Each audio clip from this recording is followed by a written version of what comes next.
the cost of business is so much higher, and these are all concerns we did not have in 2019. Right. That the expenditures don't match up at all. So were we to be doing 2019 numbers now, that'd be very bad. In the Midwest, you know the best is there waiting, so come and join the conversation. Eisner approved, fan and artist and creator too. What? This is how the challengers do. What? Keep the conversation moving along. Keep reading comics, keep your local store strong. It gets hard, then it's a job for the challengers. What? Comics and conversation, y'all. From Challengers Comics and Conversation in Chicago, this is Contest of Challengers, a comics industry business podcast with Patrick Brower and W. Dal Bush. A fellow business owner friend of mine once told me to never talk about sales if they're bad. Okay. They are not in the comic book industry. That would explain it. They were in a different industry altogether. I also don't think they have a store anymore. Okay. But I think it was more due to pandemic choices. Sure. But they said, don't say things are bad, because then people will be scared that you're not going to survive and they'll stop shopping with you. Okay. That's an interesting way of looking at it. And the other way, other way to look at it is that if you do it specifically to say, hey, sales are bad, come in and buy stuff, maybe that'll help.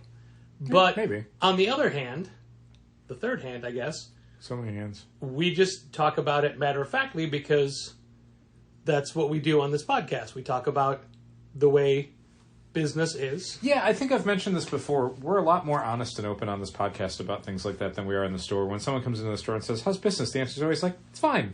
Like, I don't want to get into it. I don't want to, have a face-to-face conversation about numbers or anything like that. Like, when you're in Challengers, I want you to be thinking about comics. Yeah, have the experience of being there. If you want to make conversation, I'll give you, like, a quick response, but I don't want you thinking about how the store is doing. That's irrelevant. Just buy some comics. Like, look for some books. Literally had someone today on the way out say, hey, thank you for the conversation. Like, that's what we're here for. Exactly. It's in our name.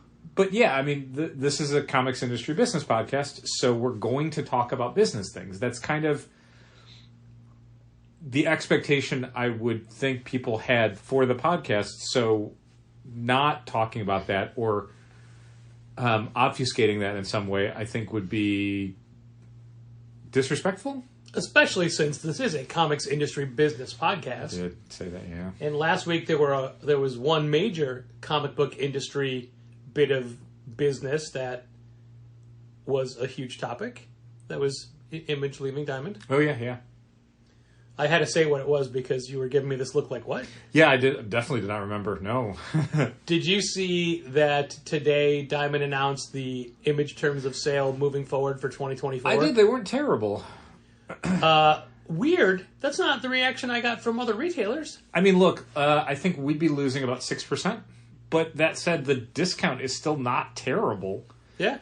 This same week, Lunar announced that they are now going to be offering McFarlane Toys products at the standard-ish discount that Diamond has them for at 25% off of retail, which is not worth us carrying. No. I gave that Lee Weeks Batman Black and White statue a closer look. Sure. But it's $95 if you want to get it at a wholesale. I long since divested myself of the Batman Black and Whites that weren't integral to my fandom. And while Lee Weeks has done some great Batman stories lately with Tom King even, he's not you didn't grow up with him. A cornerstone for me, yeah. He wasn't a foundational Batman to me like a Norm Breyfogle or a Jim Aparo. Sure. Yeah, that makes sense. So I'm like, I can let it go. Yeah, I don't think there's anybody that they could do artistically that would convince me at this point. I got the full color Magnola, and that's such a outstanding piece of sculpture that it kind of is bigger than my fandom for like Mike Mignola drawing Batman, which I'll admit, not that great. Yeah. He's not my Batman guy at all. Yet you have two. I do, because, Kota Bakuya also did the Gotham by Gaslight Batman. And it's cool because he's hunched over and it's this gigantic chimney that he's on top of. And they do the same sort of paint effect where... not cel shading, but... It looks two-dimensional. Dimensionality. Kind of. Yeah, it's great. I love there was a Naruto statue that was doing the same thing that I honestly considered because I'm like, God, that looks so cool. But then it's like, I don't know anything about Naruto. Why do you want a Naruto thing? But again, just the sculpture, the effect of it was so cool.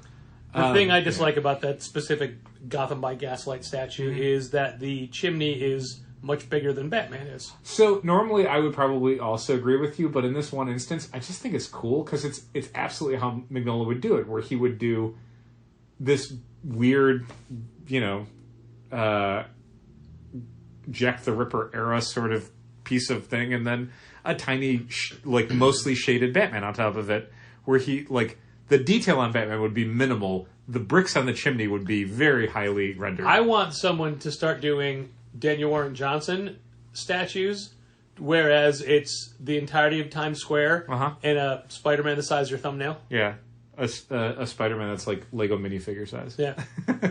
Beep. Beep boop boop. Yeah, maybe I would do a DWJ black and white statue. Maybe. It's possible. Probably not. My collecting has to be as focused as it can be, which is ridiculous because I get a lot of things and I collect a lot of things. But there's things that I think would be cool, but I can't let myself... Imagine you unfocused. Start getting them because it would just suddenly be like, oh, I guess I need to start getting Batman black and white statues and whatever else. No. You have you have none and you're good. There was a period when you bought every single Batman black and white plastic figure. I bought the PVC box sets, yeah. They did 4 box sets that were PVC guys. And I had them up and they were cool, but then I was moving and I was like, I don't need these anymore. And then brought them to the store and they all sold. Or were stolen. Mostly sold. Maybe they're behind shelves or something too. Who knows? Maybe they fell. It's possible. One of the things I divested myself of recently were all of the theater popcorn buckets from superhero movies that I collected over the years. Sure. Because I will always go in for the bucket and drink cup combo at a theater. Yeah. And they usually do them for MCU stuff, which is something that you are a fan of. Well, having seen the new Spider-Verse movie yesterday at Showplace Icon, there were 2 different metal tins to choose from for your popcorn bucket. Which metal? That's pretty cool. Often they're just a kind of plastic. Well, okay, so lenticular. See, everyone assumes that it's the same, but each theater chain has their own thing. I'm just saying, the ones I usually see are plastic buckets. I mean, sometimes it's a plastic bucket in the shape of Optimus Prime's trailer that gets filled with popcorn, but it's still plastic. I do wish that I'd gone to a theater that had the light-up Ant-Man helmet. Yeah. But anyway, today some people were in who had just come from the theater, and I got to see the Regal offering, which was the big plastic handled bucket. No, okay. And the standard drink cup with the How was the drink design topper. on the bucket? Fine. Not as good as the Showplace one? No. But they had gotten a Spider-Gwen drink topper. Oh, that's cool. I'm like, I didn't get a chance of a drink today. But also, I got rid of so many plastic cups and so many pint glasses as well. Yeah. You can't drink all these things. No. But anyway, it led to a conversation about what I do with the buckets. And they've become waste baskets. Okay. So there's Doctor Strange and the Multiverse of Madness is in the guest bathroom. Okay. World of Wakanda is in the laundry room. That's true. Guardians is right next to my desk. And I still don't know what to do with both Quantumania and the new Spider-Man one. Well, Quantumania belongs in your bathroom because it's Quantumania. It belongs in a bathroom. Yeah, but that bathroom has specific adult things. The wastebasket is part of a set that comes with a towel holder. Okay. And other things, and I don't want to split it up. Okay. But what that means is, since I moved a little over 6 months ago, I now have 5 new plastic buckets. Too many good movies. Or metal buckets, but too many superhero popcorn buckets, which is just dumb of me to keep buying. Because it feels like they're probably going to be doing one for the Flash as well, right? I'm not doing the Flash. You gotta think. Did you notice all of my things were Marvel? Yeah. Although I did at one point have the I had a metal Justice League one, and that's because Sam and I saw Justice League at Showplace. Oh, yeah. Okay. Yeah. Yeah. I Interesting. mean, so there's no circumstance under which you'd get a Flash one. Like, you... Look, if it's entirely Michael Keaton Batman, maybe. Probably is. The movie's probably going to be entirely Michael Keaton Batman, so why not the bucket, too? Maybe. I used to have, when I was in college, back in the 80s, I had gotten a... because Batman was out then. I mean, the Batman 89. I was in college in 89. I got the video store stand-up, the life-size Michael Keaton Batman display, because I worked at a video store. Sure. And I remember driving that thing home on my motorcycle. It's life-size, and he was on a big display. Uh-huh. He wasn't dimensional. He was just a rounded piece of cardboard. Okay. But there was like a whole pole system that came out that he wrapped around and plugged in. And that was in my house in college for the rest of my time there. Wow. And I think it made it home with me, but it eventually... Things like that aren't meant to last. No. When I stole the WrestleMania 13 Burger King banner from a local Burger King back in the day, I had that up on my ceiling for years, but over the years it just chemically broke down and became brittle and just started to crack and yeah. A lot of that display stuff. I mean, it's not like you would have like a Joe Jackson thing that it lasted for like decades. Like a giant Joe Jackson standee from like a record store. I mean, I wouldn't have that because like that as an object couldn't possibly last. Oh no, but it could 40-something years if it was never built and was in storage still and still was in its original cardboard flat. It sounds unlikely. Dal got me that for my birthday a couple years ago. I found it on eBay, and it is up in. Did you find it on eBay or did I find it on eBay and say I'm never buying that? No, I think if memory serves, and obviously take that statement with a grain of salt. I would like to point out that at any point when I say to Dal, "Hey, do you remember?" he cuts me off and says, "No, of course I don't." I want to say in that instance, I was kind of fishing for an idea for your birthday, and so I will sometimes just go to places like eBay or Etsy and just plug in a thing you like, and see if anything surfaces where I'm like, "Oh, that's cool," because that's the stuff that you are less likely to have. Yep, that's correct. Like, it needs to be either Etsy, where it's like handcrafted and like, okay, this is a thing I know he doesn't own, or eBay, where it's like, this is so weird and specific that he would need to have gone looking for it, and I know he hasn't gone looking for it. So I think that standee was a thing where I just plugged in like Joe Jackson, and somebody was selling this like Joe Jackson record store standee with like a pocket for the records. Albums, yeah. And it was, I'm like, the price was right, so I'm like, sure, I'll roll the dice on that, and it came out. I'm like, this is great. And now it's standing proudly next to my stereo. That's true. And it definitely had some aging to it, even though it was still in its box. Yeah, I mean, at the end of the day, it's still like printed cardboard. Yeah. Again, the fact that it was From in the shape it came was out in 1980. Yeah, the fact that it was in as good a condition as it was is insane. Oh yeah, like, for sure. I genuinely don't even know how you could store that and not have it degrade. Like, it would have to be out of the light. It would have to be climate controlled or like in a lower elevation enough that it would never get warm to warp the cardboard. Like, all of this stuff, and it's like, how did you do that for 40 years and then just dump it on eBay? Well, I am taking it to a laminator the next week to preserve it for all eternity. You just don't want to bag and board it? What is that, treasury bag? No, you gotta change those out. You gotta change those out, man. With all of the comic exploration that Haley has been doing, especially with that Selling Frequent Superman co-host collection. Haley. Occasional. To this podcast. Occasional co-host. Frequent. Maybe one day. Again. But she got to see that Selling Superman collection. And she was at Shortboxed, and all the things she's posting, I'm like, I think I have that. I don't know where I have that, so I really have to start digging into my collection. But when I was at the storage locker last week, like, oh, it's really warm up here. I don't want to spend hours in here. And also the light right above my unit is out. But I'm jonesing to be like, man, I gotta... Because it has come up a bunch recently. There was something where, like, almost weekly, it's like, you'll say, like, I have that. And it's like, do you? Yeah. I had Are you that. sure? Yeah. I need to find out, but because the people that were selling it went through everything and like nothing is in any order whatsoever. Right, because they were trying to figure out like good boxes from bad boxes and high value stuff from whatever. They might have done you a favor and put stuff in more order than you had it in. Yeah, but none of the boxes were numbered. That's true. So I have no idea. It's just a thing that I keep, like, I want to remember the good stuff that I have. Sure.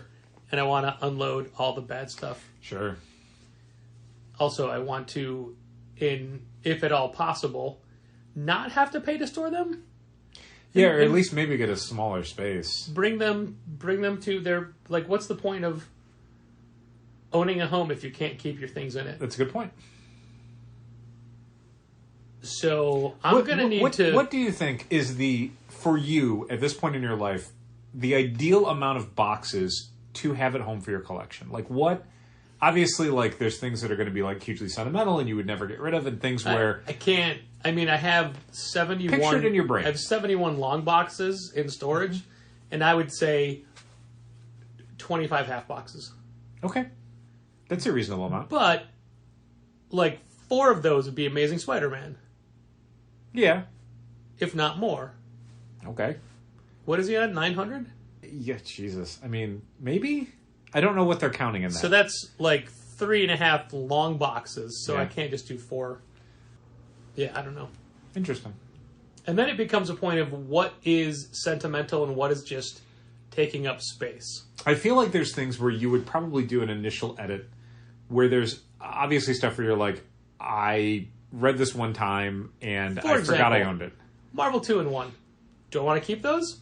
Sounds like I want to. So, again, what I think you'd probably do is an initial edit where there's a lot of stuff that's just an immediate, no, I don't need this, get it out of here. And then you'll pare down... Black and white explosion of the 90s. Not to the level you want to be at, but to a level where you're like, fine. And then my recommendation is always like, keep that stuff for like 6 months. After 6 months, you will feel differently about some of that stuff. Like, there's things that, when I moved, there's things I put in a closet, and then I worked on other stuff around the house, and then after 6 months, it's like, let me address that closet, and then it's like, okay, well, this stuff was just sitting in a box. It can go. I can bring it to the store, I can sell it on eBay, I can throw it away. But your cat was in a box in that closet. A cat was in the box. Who knows which cat? I don't know. I'm not Schrodinger. Schrodinger knew whose cat it was. They just didn't know if it was alive. But again, he had a living cat. There was maybe a dead cat inside. At that point, it was someone else's. Not a physicist. Yeah, I think 25 half boxes. I think that's an interesting, good number to have in a home. I think beyond that, it maybe becomes a thing where you need off-site storage or something. Right. Yeah. I don't know. I'm trying to figure out exactly. I say that as someone with 5. 5 half boxes. I figure like mine would all go, I think, right here. No, okay. Anyway, we started this about 15 minutes ago talking about business, and now we're into June, and we've gotten a look at the first 5 months of the year. Uh-huh. And what spurs this individual conversation is a retailer, a comic book retailer, on the boards had been asking how business was for people, and not in specifics, just in generalities. Sure. Trying to get an atlas, if you will. A temperature. A map of the country as to how things are going. Sure. And with one or two exceptions of people who said basically flat or I'm up 1% from last year. Which is flat. Yeah. Everybody's down. Uh-huh. And people are down by amounts that don't make them happy. Yeah. Now, on the one hand, Challengers is one of the stores that's down. Challengers is surprise. $14,500 down from last year at this point. If you find those $14,500 somewhere around Chicago, please bring it back. And the way that breaks down is January and February were up by like a couple $100, which is nothing. Mm-hmm. March was a sales disaster, inexplicably. Yeah. And then April and May were both down a bit. Yeah.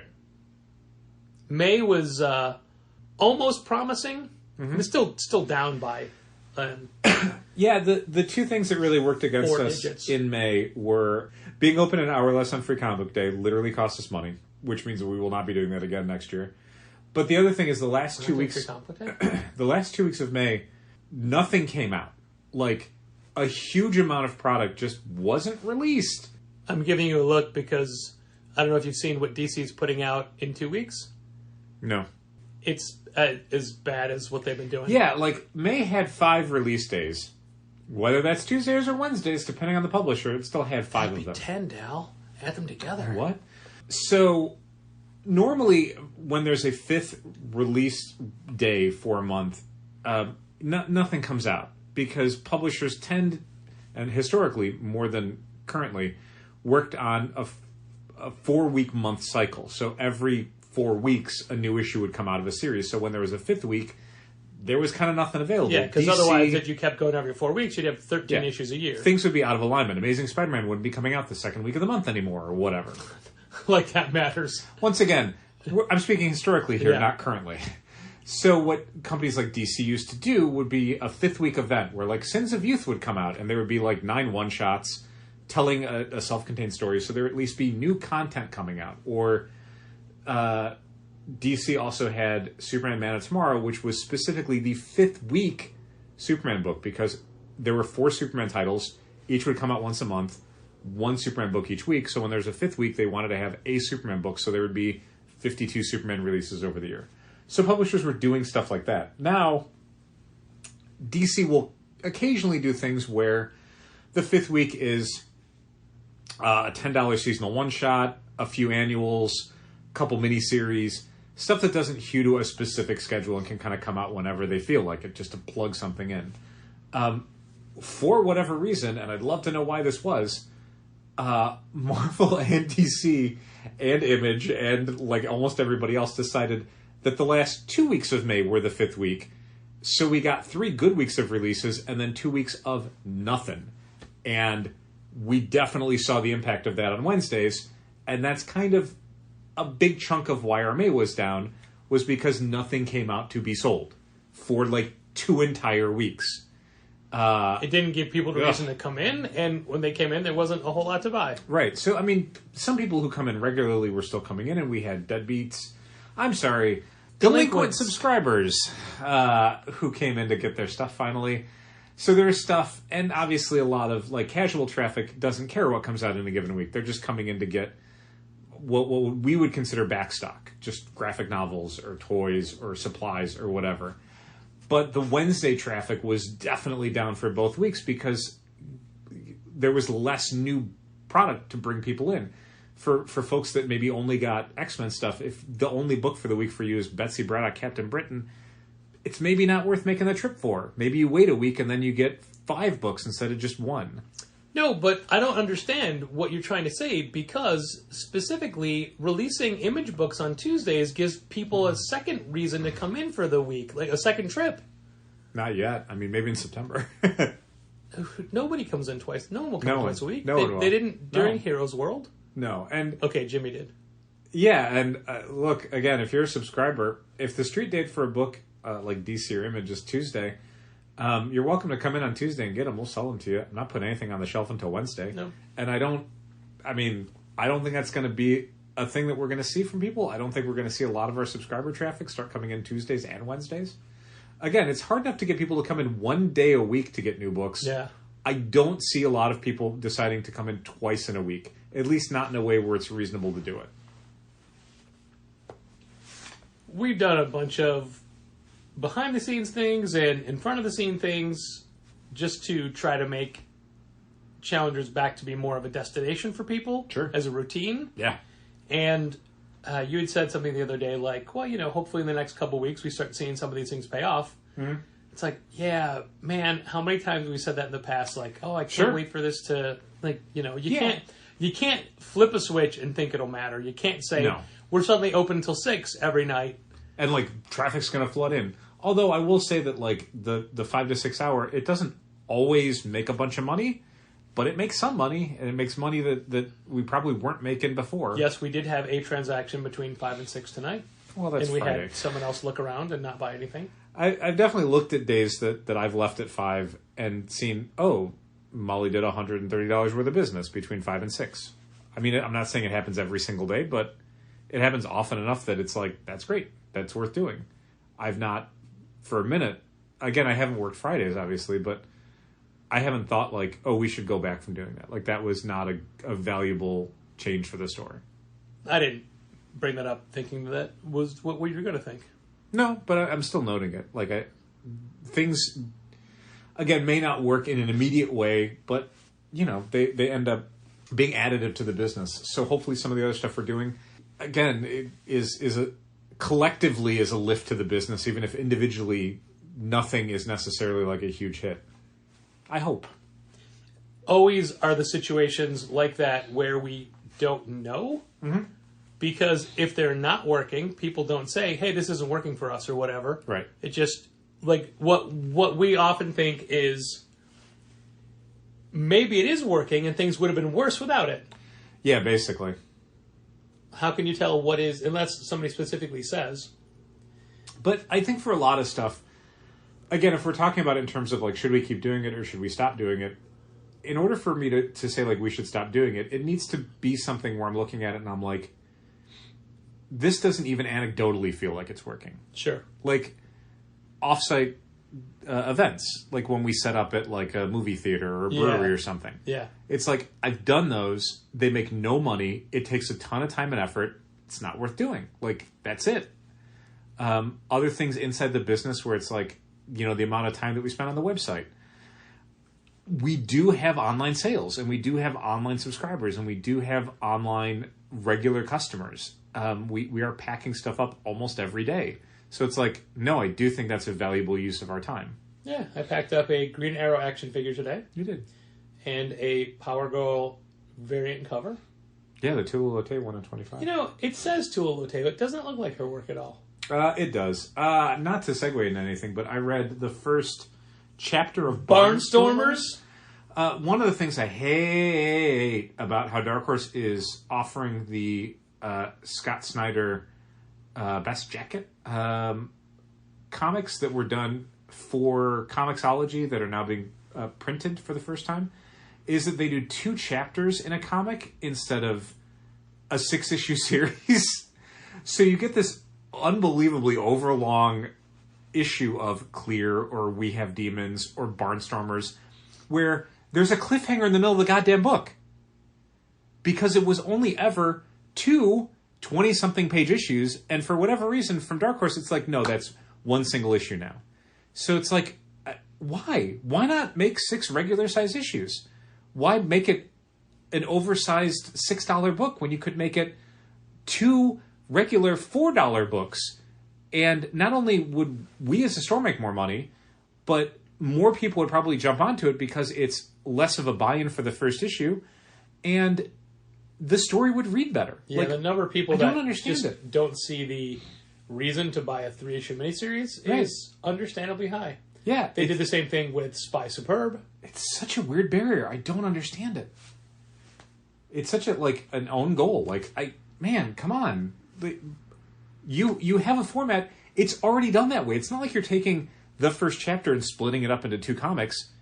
You're putting 2 chapters into 1 comic and making it read worse. That said, I really like the first chapter, which is the first half of the first issue that's coming out in like a month. Is that what they gave us, just the first half? No. I mean, they gave us the whole thing, but It's so long you didn't have the time.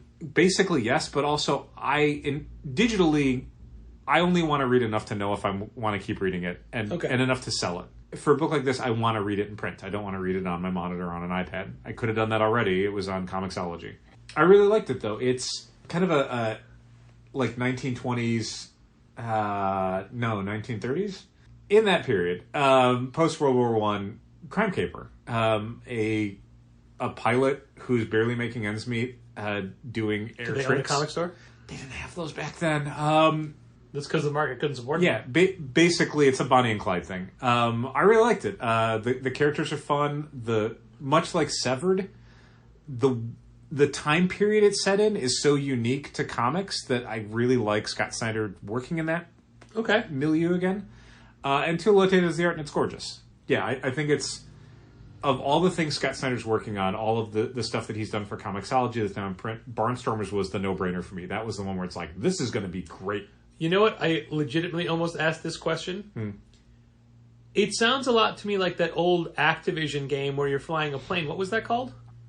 I honestly don't know. Was it called Barnstormers? Yeah. Okay, sorry. I literally, right as I was about to ask, I'm like, oh, wait, no, you idiot. That's the name of it. Mm-hmm. It's the same one. I read that, and then I read a lot of stuff that you had read previously. Okay, well, give me thoughts on it. I read the Cull #1. Artwork is gorgeous. Yep. Story's interesting, but it's got a cast that I'm not completely dialed into, and most of the first issue is setting them up before something shocking happens. But as a 5-issue series, I think it's going to be a real good read. So I definitely think it's worth checking out because it doesn't have that huge sprawl to it that I feel like it's going to take forever. I think issue 2 through 5 is going to be very like things are happening, incident heavy. Yeah. And I think the art is good enough in the first issue that even like the largely set up and exposition stuff still plays really well. What else did I read? I read I did read one thing I don't think you read. I read the 10-page Tom King, Daniel Sampere, Wonder Woman 800 Trinity story. It's good. You say that almost like you're surprised. Well, because I think a lot of people, rightly or wrongly, have an expectation of how Tom King's going to write a DC superhero story. Yeah. Where there's going to be a lot of like song lyrics and I was going to make a song lyric joke. I admit it. Stuff like that. But it's not. It's very much about this Trinity character and what she's like and what she wants and how it's all in service of a modern-day Wonder Woman story, even though she's not a modern-day Wonder Woman character. I thought it was a really good introduction to what Tom King and Daniel Sampere are going to be doing in their Wonder Woman comic that launches in September, I think. Sounds good. September. I think they posted some other pages, but not like the entire issue. So I picked the longest one, not knowing what it would be, and it was like, oh, exactly the story I wanted to read. Thank you. I read Fishflies #1. Yeah. Which is so weird. So weird. So weird. It's basically a crime comic, but then it's absolutely not that at the end. Yeah. So we'll see what people think of it. Yeah. Really interesting story. Small town, crime stuff, kid stuff. Real interesting. Just fun to see him doing something that, like, kind of oblique and emotional. Like, just... Yeah, it was real interesting. Click, click, boom? I didn't have that one, so I didn't read that. Okay. Sorry. What was the other one? I read In Hell We... something or other? In Hell We Fight. Yeah. It was okay. I didn't... Ice cream truck. Yeah. Perfect for this. That's right. That's why I paused. Yeah, it's a heist. Yeah, I thought it was okay. The art didn't really do it for me is kind of the problem. I think there's other people who will find it a lot more entertaining because they will like the art better. I believe I described it as... if you don't mind, I'll talk now. Sorry. Christopher Mitten meets Gabriel Ba, Fabio Moon. I can see it. I don't know that I would have found those two touchstones, but I think it's a good description. Okay. I think that's it. Was there something else that you had read that they'd given us a preview? Oh, I read Creed #1. I did not because I've seen no Creed movie. And it would not make any sense and to I didn't see the last couple of Rocky movies, so it was not anything I cared to read. The only book this is for the people who saw and enjoyed Creed 3, which is apparently a lot of people because I guess it was the most successful one of the franchise so far. I would say it's not good. Without trying to get more specific about it, I thought the work on it was just not very high quality. The story is thin and dull, and the dialogue is boring. It's a thing that kind of lives and dies on, like, how big of a Michael B. Jordan fan are you? Big enough to buy this comic book? Here you go. The weirdest thing about it, though, is it takes place, I think, 10 years after Creed 3. Huh. And Michael B. Jordan and... I can't remember the name of the woman who plays his wife in that. She was Valkyrie. Yeah. Tessa Thompson. Are both in the book. and they are drawn the way they are in Creed 3. So ageless. Kind of, yeah. It's a little weird. I maybe understand it in the sense of like you're only buying this because you want it to look like Michael B. Jordan and Tessa Thompson.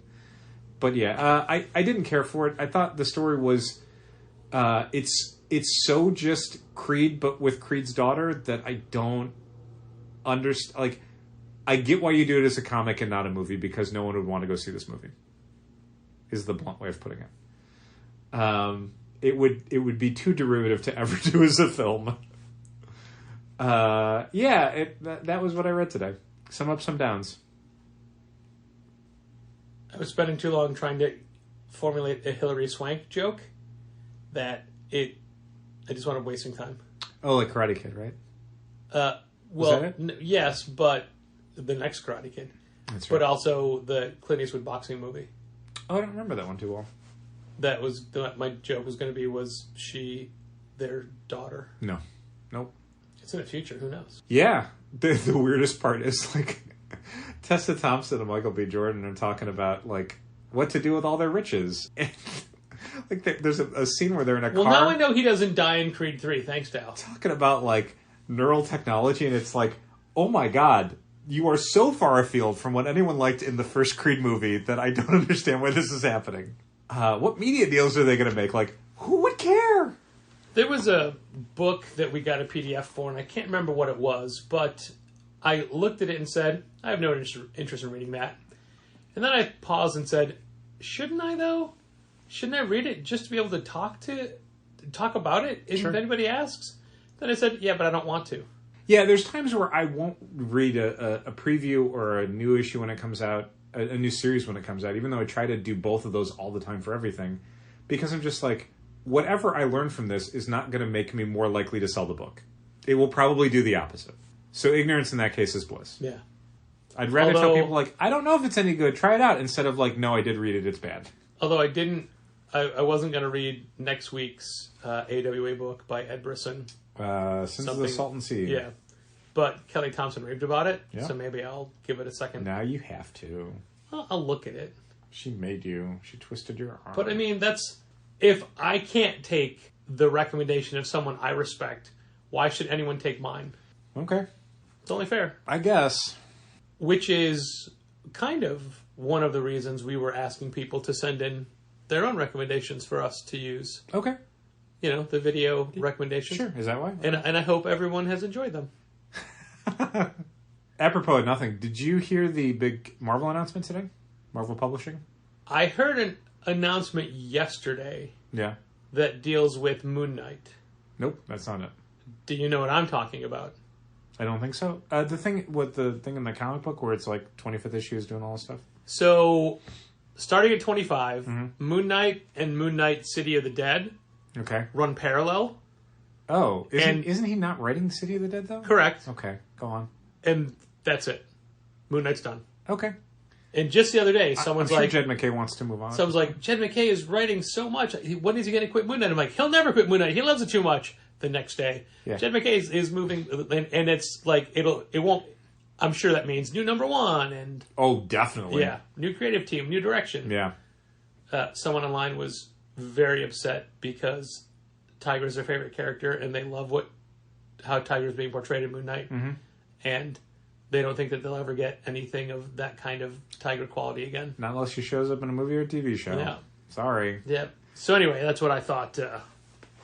No, I did not hear today's big Marvel news. Is it the new Moon Knight creative team? No. So today's Marvel news was about 2 books that were running parallel that are wrapping up. Are they? And a new number 1 is coming out of it. Are they Captains of America? They were, and now they're just Captain America, Steve Rogers. In a new book with art by Jesus Saez that looks so good. Okay.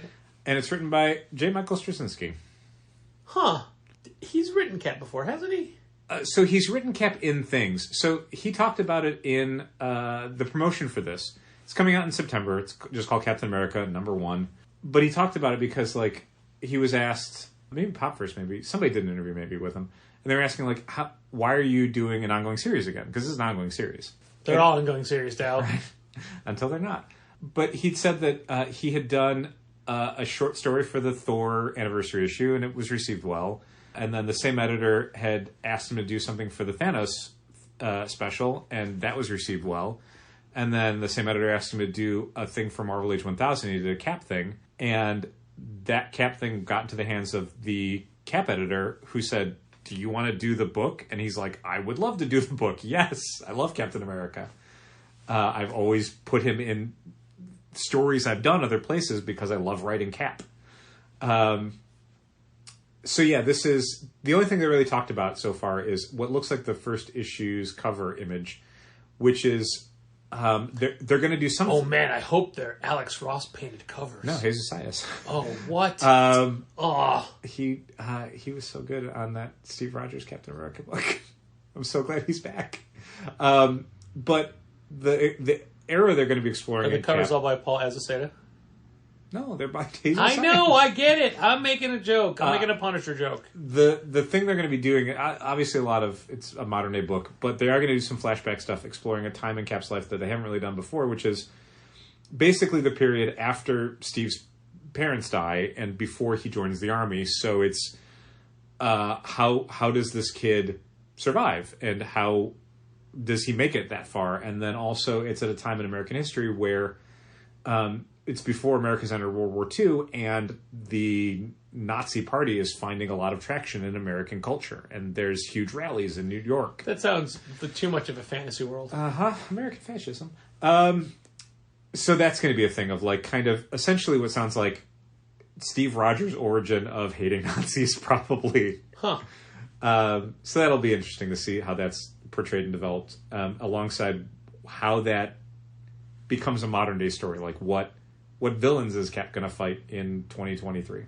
But that's coming out starting in September. Well, that's cool. And Sam Cap will stay Cap because he's an Avenger. Yeah. I wonder if they're going to be doing a second book of Sam Cap, or if he's just going to be in Avengers and they're just going to be like, that's the team he's on, and Steve Rogers has a comic book. Because he's not on a team. Not currently, no. No. That's interesting. Yeah. That's good Captain America news. Yeah, right? It's exciting. I'm excited to read Captain America again. Sure. And you heard I'm about... like 8 issues behind on the 2 currently. You'll never catch up then. You heard about the Batman Catwoman crossover thing that's going on? Yeah. Batman vs. Catwoman, Gotham War. Yeah. Do we pull the Catwoman chapters for everyone who gets Batman? Or do we just go like, you can subscribe to it? Yeah, you can subscribe to it because it's the number would be about 60 extra copies. Yep. There's a large disparity. Yep. And when I first read about it, I'm like, do I have to read Catwoman now? And I've tried Catwoman every time. Like I read it all during Joelle's run. I usually drop in when there's a cool artist. Like Ben Gal did 2 issues, and I'm like, I'll read that. Yes. Yeah. No, I don't think. Okay.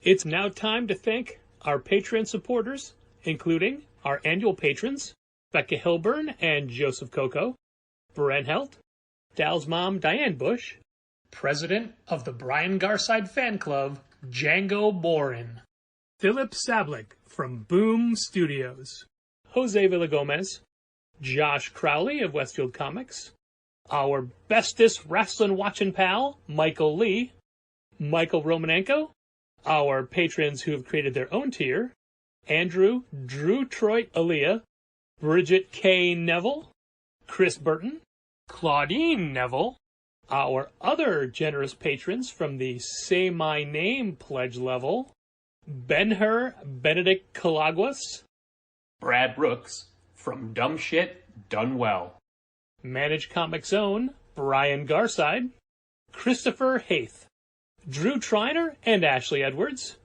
Challengers Reservist Fallon Mackerline, my brother George Brower, Heidi D, Holly Aitchison, Jacob Sorelli of Kamikaze, Josh Trigg, Mark Hammond of Aw Yeah Comics, Margie, Keith, Logan, and Malcolm Springham, Matt Armstrong, Mitchell Davies of All Star Comics in Melbourne, Australia, Morgan Dynamite Perry, Nick Baldwin, my longtime pal Robert Burns, Ron Payne, Sean Bowers, Tad Eggleston and Johnny Williams, Thomas Nagovin of Century Guild, Walt Grogan, Walt's Comic Shop from Berlin, Germany.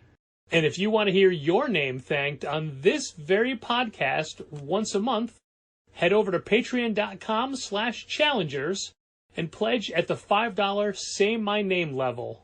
And a big thank you to all our other patrons at the various other pledge levels.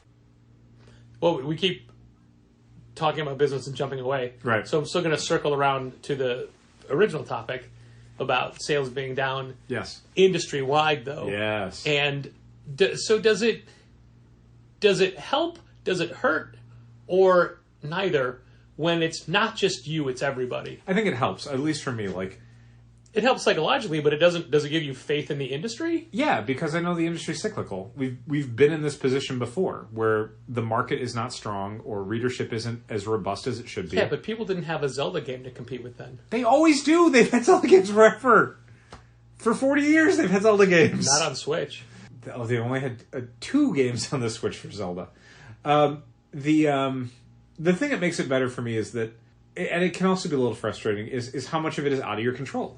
If it's something where everyone's doing great, like, take Free Comic Book Day. If everyone in the industry is like, best Free Comic Book Day I ever had, and ours was down, it's like, okay, well, we can analyze that, and we can try and figure it out, but you don't know if you have the capability of fixing it. But if it's just a matter of, like, the books aren't good right now, yeah. Well, I know that's fixable because it's been fixed dozens of times over just my career as a retailer. Like, you get these periods where, DC can't buy a hit, or Marvel's just churning through crap, or everyone at Image is doing media deals so no one's making comics, or whatever, and the whole market suffers for it. And then inevitably, something cycles back. Someone at Marvel steps up and makes something where you're like, holy shit, that's amazing. DC manages to do something that reaches out to a larger audience and makes people come back. People are sick of doing their media deals and making stuff no one ever sees because it's just scripts that end up not getting produced. Or there's a writer's strike. So they go back to Image and they launch a new book, and suddenly it's like, oh my god, I missed so-and-so. Or all of those people's fans come back for another, like, oh, I would only come back when they were doing books. That stuff is fixable. And it's the best kind of fixable because it's the fixable that I don't have to do anything about. I just have to weather that storm, and we've done it before.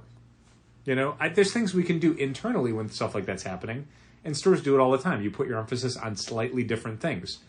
In an instance like this where, Image or Marvel or DC or Dark Horse or Boom or IDW isn't necessarily creating enough quality content to draw people into the store, we reach out to Andrew and Bell and say, hey, can we get a bunch of your books? Yeah. Yeah. You do stuff like that. It's not a cure-all. It's not a fix. But it's something where, like, you can, as a retailer, look for other places to make money.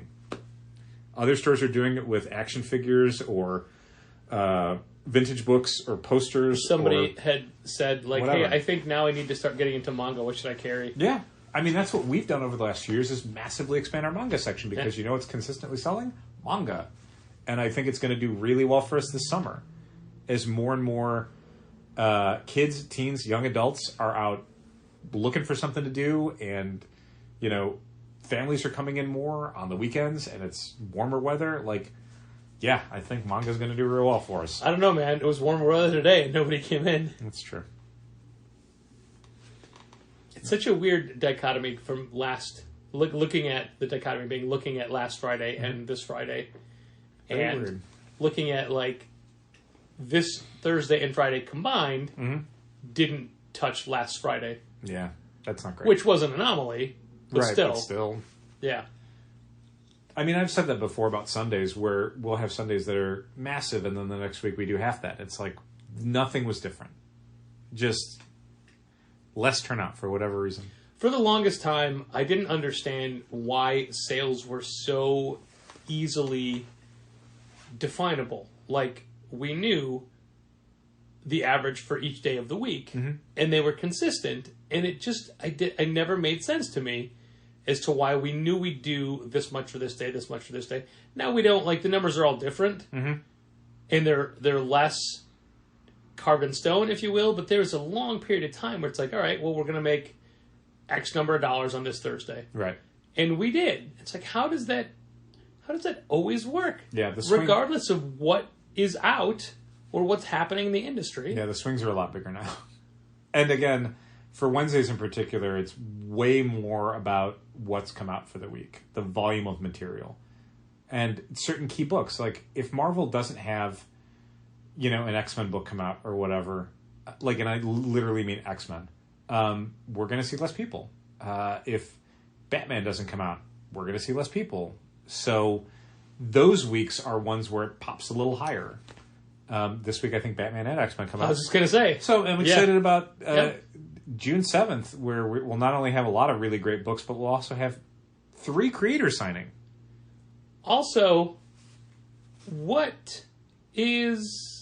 Like, Saga is off its schedule by 2 weeks now. Yes. The last couple issues of Saga have not been routine. Well, so they were always the last week of the month. Okay. Then they jumped to the first week of the following month. Mm-hmm. But now it'll be the second week of the following month? Yes. If that. And this is the last one for the rest of the year. Yeah. So I don't... Wait, no, it isn't. There should be one in June still. Is there? Okay. I mean, I don't. At the end of June. This will be 5. This will be the May issue. Okay. So there's still one to go. Okay. It just felt like all of their time off. Like, don't worry, we're still working on it. Are you? Well, hopefully this is just something where the last couple issues have been more difficult for them to get out the door, and then they'll have 6 months off and be able to bank a few issues, maybe catch up again. It's disappointing how when Saga went away, it was at its lowest point for us. Yes. When it came back real big. Yeah. And now that we are 10 issues into it being back, yes, we're almost back down to where it was. Yeah, I think we'd mentioned this maybe on the last episode, but the rack sales for Saga are insignificant now. Everyone's either subscribing to it or not reading it. Very few people are buying it without being a subscriber or buying it on an irregular basis.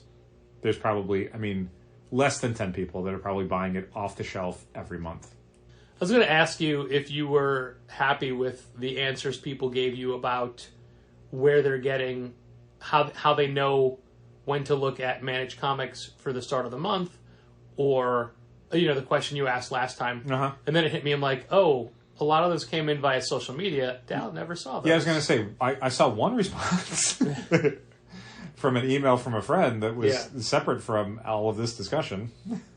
Just FYI, there were others. Okay. Do you recall if there was a consensus? Were people finding specific places? No, that's fine. That one right there.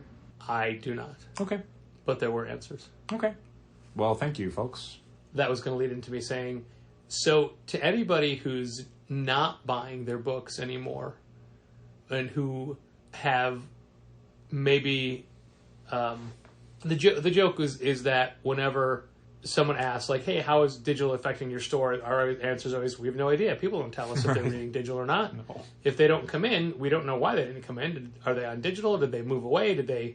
whatever they're doing. So I was just going to say, so to anybody who's not reading comics anymore, why don't you email in and tell us why? Because obviously they would not be listening to this podcast. Correct. What's the point? Nope. With all the numbers that people were putting out, there was somebody who said to my comment that our numbers are almost identical to theirs.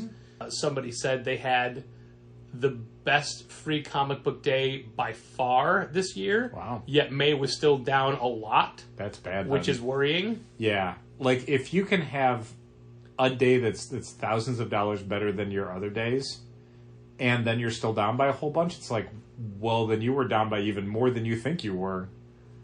But nobody specifically said, what I'm doing to combat this. Right. There was one person who said, everyone's got to stop comparing sales to last year or the year before because those are pandemic years.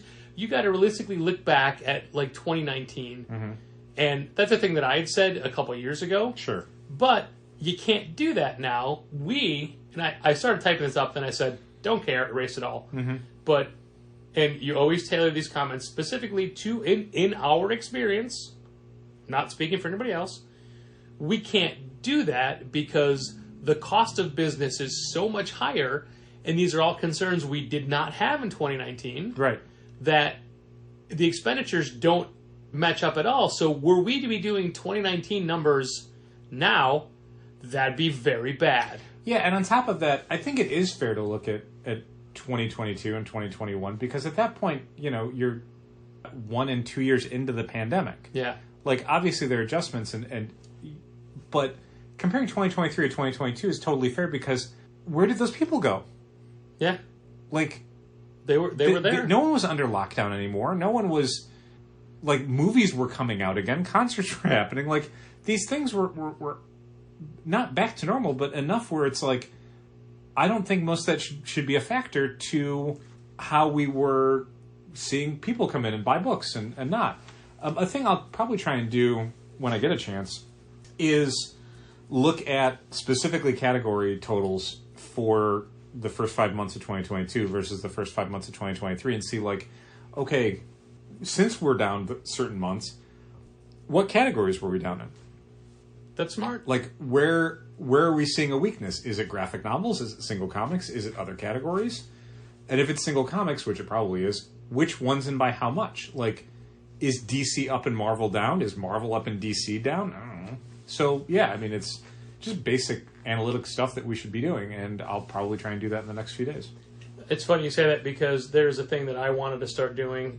Let me rephrase that. I don't want to start doing it, but it's a thing I think would be valuable to micro break down our expenditures versus our income month to month rather than the broader way I normally do it. Okay. Just to be able to pinpoint exactly where the money's going. Yeah. Sure. That makes which, perfect sense. We have all that information at our fingertips, just a matter of collating it to specific events of this calendar year is what I mean. Makes sense.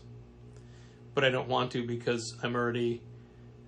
today's, as we're recording, it's June 2nd, and for the last couple of months, I've had all the paperwork done almost immediately, and a new order came in.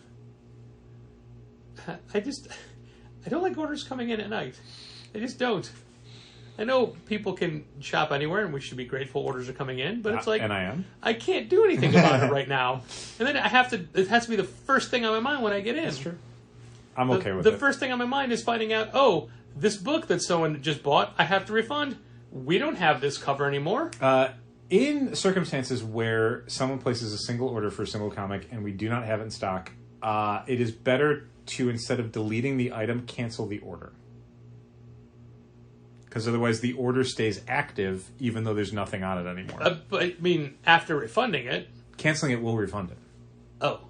Yeah, if you cancel an order, it'll still do the things where you can say, like, don't restock that item, send a refund, tell them this is why. But it just closes out the entire order because the order itself will never be filled. Otherwise, you have an active order with 0 items on it. Well, can you go back into it and cancel it then or not? Because it's already been refunded. Yeah. No, I mean, I saw it and I didn't before because you were still dealing with the customer. Yeah. But, yeah, I can do it. Who came in and bought a different cover, so fine. Right, and I figured, like, that's why I didn't want to do anything about it because I'm like, maybe you had said, like, if you want a different thing, we can put it on the order. I did. I emailed and specifically said, hey, here's the covers we have available. I saw that there was an email sent on the order. Yeah. Which is one of the nice things about Shopify sometimes is when you're doing things on an order, you can see a little timeline of, like, what's been done on the order. So for me, not even in the store, I can go like, oh, Patrick already refunded them, and he sent them an email, and I'm not going to get in the middle of this. He's on top of it. It's annoying because it can automate a response that says, hey, this order is canceled. Right. But, like, and because I sometimes I would do that and be like, because that's the default. Is to send that. And then I would send a separate email saying, hey, we can't put the ground on stock on this cover. Sorry. Then I'm like, oh, we hit him twice. And that sucks. They don't need 2 emails from us telling them they can't get anything they wanted. That's true. So the one time I'm like, no, I'll just let that automated email go and I won't follow it up. Immediately get why was this canceled? Yeah, that's one time. Like, I wouldn't take that as how things are normally going to go. Most people, when they get an email that says, this has been canceled because the item was unavailable, are like, okay, got it. It doesn't say that. It just says... There's a drop-down where you basically say, like, why is the order being canceled? And you can choose between different things. And one of the things is item is unavailable. So they get a specific email. Drop-down. Yeah, there's a specific email they'll get that'll say, like, challengers has canceled your order because the item is unavailable. I've always thought it annoying that there's a note field. Like, why is this being refunded? That's just an internal note field? Right. Like, who cares? We know why it's being refunded. Molly Jen cares. I saw her use it, and I was like, no, that's just for us. And she's like, I know. I'm like, all right. Okay. So, I don't know if this is something that I should mention on the podcast, but she texted me today saying, hey, I'm on that Night Terrors Zoom call. Okay. What's our lunar account number? Because they're asking, and I just responded with ugh, gross. And the account number. Of course. You didn't just leave her hanging. She's Right. Just trying to do her job. But then she came back with a reason, like, yeah, but we know this thing will happen, and I just like shook my head and said, not worth it.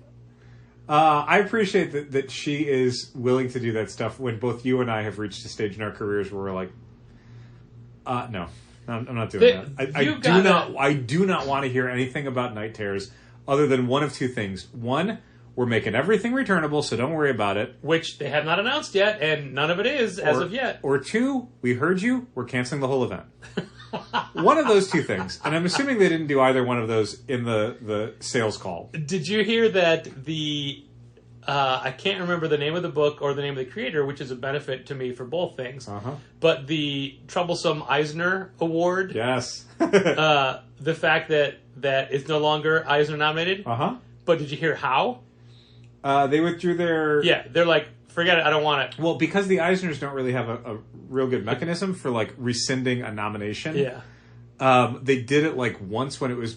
But it was because something wasn't eligible, not because, like, people got upset. So, to give this context, there was the second most nominated book for this year's Eisner Awards was a Fantagraphics book. Fantagraphics, yeah. That no one had even read or heard of for the most part. So, a thing that came out was somebody had posted the sales figures. Yeah. And it was like, the book sold, like, under 1,000 copies. Wow. 600 of which were returned after being ordered. Yeah. So that's why no one had heard of this. Fantagraphics had submitted it for Eisner consideration, and I guess the Eisner judges were like, great. But then, yeah, it once it got nominated and received the second most nominations, the guy who did it was a, like, illustration chair at the School of Visual Arts. And basically everyone who ever studied under him or participated in a class for which he was responsible said, this guy's terrible, problematic and objectionable in all the ways you would assume, but also... a bad teacher. But also somebody who didn't care about comics and denigrated comics as a medium whenever he could. And so much so that this wasn't a graphic novel, Patrick, this was a graphic opera. So yeah, the hypocrisy of, like, a guy who made everyone who wanted to draw comics feel like an asshole. One of the things I heard then gets an four Eisner nominations on his first graphic novel. Made people furious. Told Jen Bartel that they would never make it in comics.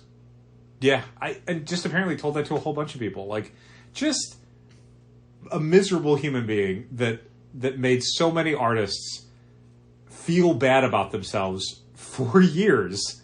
And then there was also, like, racist stuff and sexist stuff. And Larry Hama has an anecdote where, like, he had a teaching opportunity offered to him, and then suddenly, like, the teaching opportunity was rescinded because it was just like, oh, some other tenured teachers wanted those hours. And it was like, he didn't really believe it. Like, yeah. So it's like, oh, this is all gross. Everything you'd hear was super gross. But yeah, now, was never going to win, but now not even nominated any longer. Yeah. Yeah, the horror stories for literal weeks was like, oh my God. Each new day was like, Jesus. At least they did one right thing by bowing out themselves.